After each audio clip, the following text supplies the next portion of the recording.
events also.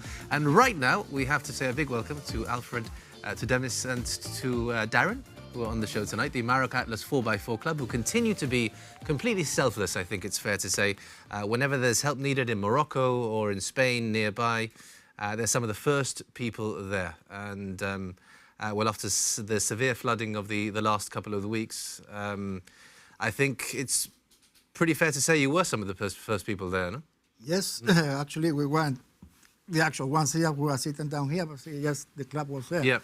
Justin McNeese, he was the first responder with how best we can, which was trying to get into the Secadero, which was impossible for the authorities to do so. We actually bought some provisions in Spain and was taken over to help out anybody who they found on their way, and the houses which were stranded, and they actually provided some food for them. And as on the seen on media and everywhere, they were the first ones there. They found themselves with the fire truck, which they had gone into the actual trucks, and they were bogged, completely bogged. They tried to help them out. Obviously, with one vehicle, it was impossible because Christopher wasn't there yet. Christopher was on his way. And then, because we were combined with friends in La Línea, from La Línea, who actually were there getting... These are some of the shots of the fire truck being pulled out. Yeah, yes, I can see, that's what I'm saying. Some friends of La Línea actually also came, which were in contact directly with us. We all met there. And they actually, between everybody, they actually helped out to pull out the truck. Justin. Yeah, Justin is there. He's been on the show before. He was also... in Valencia. Yeah, exactly. There, came on the show last year. Yes. So this is in Tesorillo? This is actually getting to the Secadero as such. Because Tesorillo was completely, it was completely closed down because of the flooding. And the first thing they were trying to get over was to the Secadero, because from there they could actually make a base and start to provide help. And that's what the first responders of us that were there, what they actually did was help them to be able to get there. You know what I mean? What did you find really good? I mean, I think I saw a quote in the Chronicle a couple of days ago, worse than you could have ever expected when you got there. Well, the worst thing for them was actually see the flooding as it was, that everything was floating around. They actually saw even animals there. You know, dead animals floating around. When you get to these situations, you can find anything. Yeah, you can find anything, you know, and you see what they saw. It's a pity that they couldn't make it, but they would have been best to actually say, you know, because they lived it, you know. Yeah. Because what we actually did was they was there on the first night, because this happened during the night. So they went there during the night with all the storm and everything. And then on the second day, a second team went, because we took it in turns. And we went like that for 3 days or 4 days. Here, so, Demis can... Yeah, I mean, I was going to... So basically, you see this in the news. The flooding is really bad, and you've got this WhatsApp group, and you think, we need to go and help. Yes, because the club as such, we've got this response team. Yeah, the Morocco Atlas are very much on a voluntary basis. You're using your own cars here, aren't you? We are, yes, absolutely. I mean, tell us about your experience, Demis. Well, originally we started getting these. We were being added to this particular group, and obviously we started to see that everybody was responding to the situation, saying, "Okay, look, I can make it, I can't. I'm working, I'm not working." So we tried to make ourselves available as best as we could, and you know, we've got the vehicles. There's no point us not taking part in helping out others, especially if we know that the vehicles that they have are not capable of getting through the terrain that they had to get through. So, yeah, we just teamed up on Saturday and we went up there. And we were liaising with the rescue teams. Basically, everybody was on standby. We were kind of waiting. Obviously, we took some supplies over on the way there. We dropped them in the Ayuntamiento for distribution. And then we were pretty much waiting. They had this big meeting inside, waiting to see what was going to take place. And they told us to go to the main base, which is where the UME is. Police was there, all the rescue services were there. And at one particular point, some gentleman in the pickup truck came up saying we're going to run out of power very soon. We need to get to the power generator. We need to take diesel up there, and I have no way, no means of getting through what the terrain is like to get up there. So they asked us, and like I said, I have no issues. You know, if I can do it, I'll do it. I felt myself quite confident in taking up the role. I said, look, throw the diesel in the back of my car. Quite happy to take it to the top. And that's what we did. I mean, terrain was pretty rough, but I was quite confident that my vehicle, knowing how it can perform and what it's capable of doing when you have the right equipment, I could make my way up, and that's what I did. So if it wasn't for you, the electricity would have... Yeah, no, they wouldn't have had any electricity for God knows how long. But yeah, we managed to take it up there. They were all very grateful. And so yeah, all good in that sense. We're just looking at some of the... Yes, that's actually the blog on our MoroccoAtlas.com website, which is more a network where we interact, and everything is there and shows everything that went on during the days, as the days went on. Right now, it's shown in there. It did show before that when we went and we actually cleaned up the house, and because of what we were talking about the last time, the actual aftermath of the thing, you know. Everything happened as they were there, they were standby, they could not do much, just provide the diesel so they could carry on having electricity.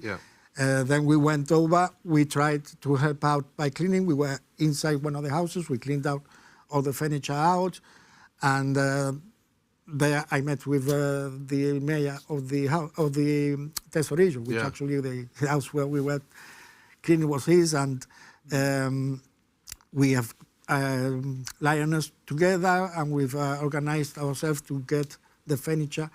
Well, he's going to provide us the actual list of the people who really, the families who are really in need for these furnitures. And we are going to provide it for them. We are actually going to do the transport.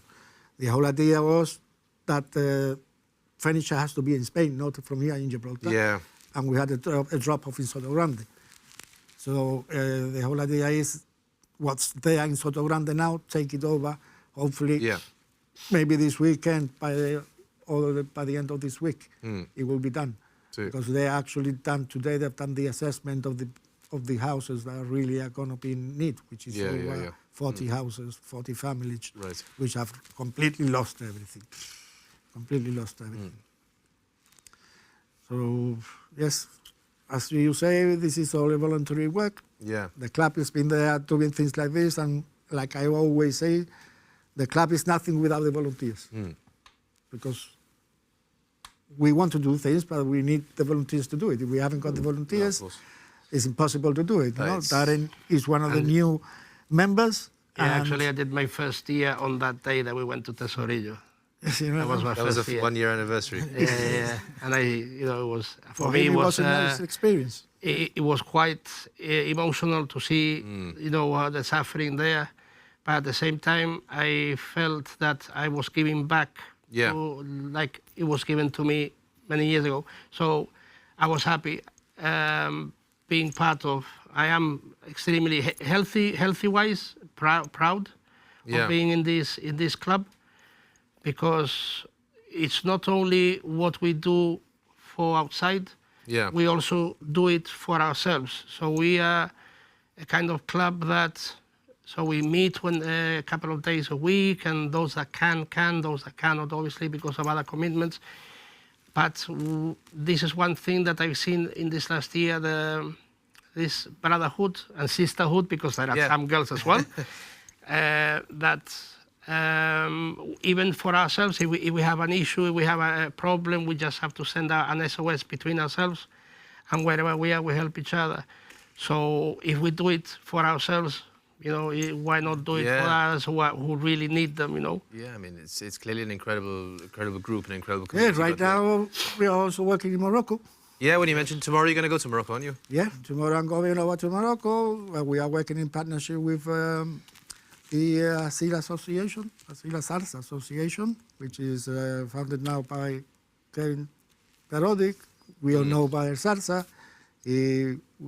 people who know him knows what he went through, the time he was in hospital, but in those times that he was in hospital, he was working on this organization that he's actually started in Asila. And he's doing a marvelous job.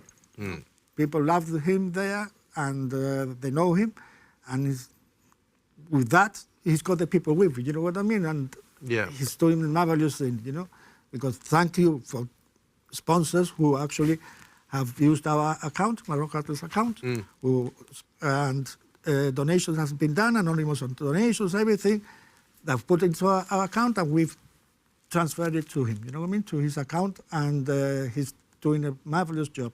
Right now they're working for the Ramadan, which starts tomorrow, and his aim is to provide food for at least 30, 40 families, which are going to be in need of food for the whole month, because it's not going there, giving them a bag and say, hey, I gave you a bag of food, no, I've done my part, you know what I mean? Because in a week's time, that food is gone.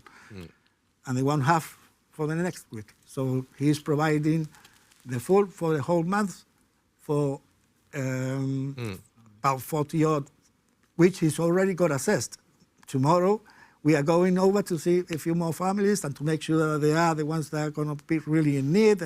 Because, as you know, people take advantage. And you have to make sure who you're helping, that is completely... So you need the confirmation from the Ayuntamiento. Yeah, that's it. That's why Kevin is working directly with the authorities there. Today they've gone with Darren Day, who is there as a volunteer. He went over 2 or 3 days back now. He's been there with Kevin helping out in the association. And they've been over to see a woman who lives with is a single mother with children. She lives in the field, and her house has collapsed completely. And she's got nobody, she's got no family, she lives on her own. And today they've been to assess the actual house, and tomorrow we are going to go and see what can be done for her. You know what I mean? So, and all this, you know, it gets done because of donations here from Gibraltar, which is great. It's incredible. And they're doing it through us and through the Straits of Gibraltar Association, too, through Stephen Marin. You know, they've been using both accounts. Vanessa Palmero, I have to tell it, you know, because they've been the ones who are being really there for Kevin Salsa. You know what I mean? And the association is really, really doing good, and we are there for him because he's not only a veteran member, but for me, he's a soul friend. We've been friends since we were at school for 4 years, which is we started primary school together. Fair enough. So you go way back, you know? We go very way back, you know, and I'll do anything for him. And with the club, we are there for him. Yeah, big time. It's a great community you got going, and it's incredible what you're doing for other people as well. I mean, Demis, you said, I think you kind of alluded to the fact, like, we've got the cars, we may as well go, but it's not that easy, you know. You clearly are all extremely selfless innately. You've got big hearts, and you're putting it. Look, at the end of the day, you are putting yourself in dangerous situations. To a certain extent, yes. But the thing is, we are so used to this type of terrain because we go and enjoy ourselves in this type of terrain at times as well. So you develop an understanding for what it is that you're going to get yourself involved in before you get yourself involved in. I mean, I wouldn't take any risks that I would be risking my life unnecessarily. Yes, okay. So, you know, when I saw the hill, I went, I've done this before. It's not much. Done worse. It's not. I've done a lot worse than this before. I'm trying to picture this hill. So are we talking this? It's there. It's probably in there somewhere. It's probably come out, but the thing is, you don't know which one it is. But the images have probably come out. It's probably come out. Pretty good incline, I would say, around the 45 gradient. 45 gradient. On the way down. The other vehicle, there were 2 vehicles going up. The other one stayed down. You couldn't make it. Why? Because it didn't have the tires, the proper tires. He had all terrains, and he had mud. So Demis has the best tyres in town, clearly. No, not really. No, not only that he had the proper tyres for the moment. Yeah, no, exactly. I mean, it's what I say. That's why I didn't go the first night, because I wasn't wearing my boots. Yes, okay, fair enough. Say, for the it seems like you got a really big team that you do take almost like a shift pattern, almost. Yes. Right now we are going in April. We've got organised our family trip, Solidarity to Morocco, which we do every 3 years, and we take our own families. I've been here talking about this many years back. Just remembered.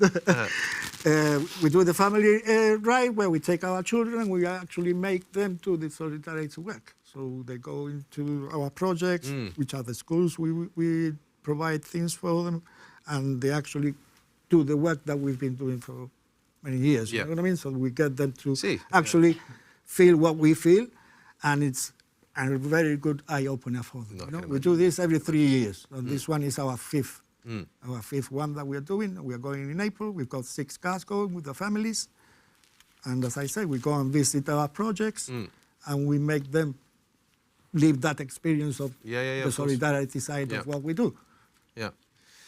Well, thank you so much for joining us on the show tonight. Yeah, for sure. Talking about all this. You guys are but really we are good. thank you for having us. And Alfred, good luck in Morocco tomorrow. I'm sure. Yes. Yeah, hope it all goes well. Yes, we'll keep you informed whatever happens. Yeah, and thank you so much, Demis and Darren. 1 year to more successful years as part of a great voluntary group as the Morocco Atlas 4x4. Yes, we just hope that we are never really needed here in Gibraltar. We've also been here as a response team.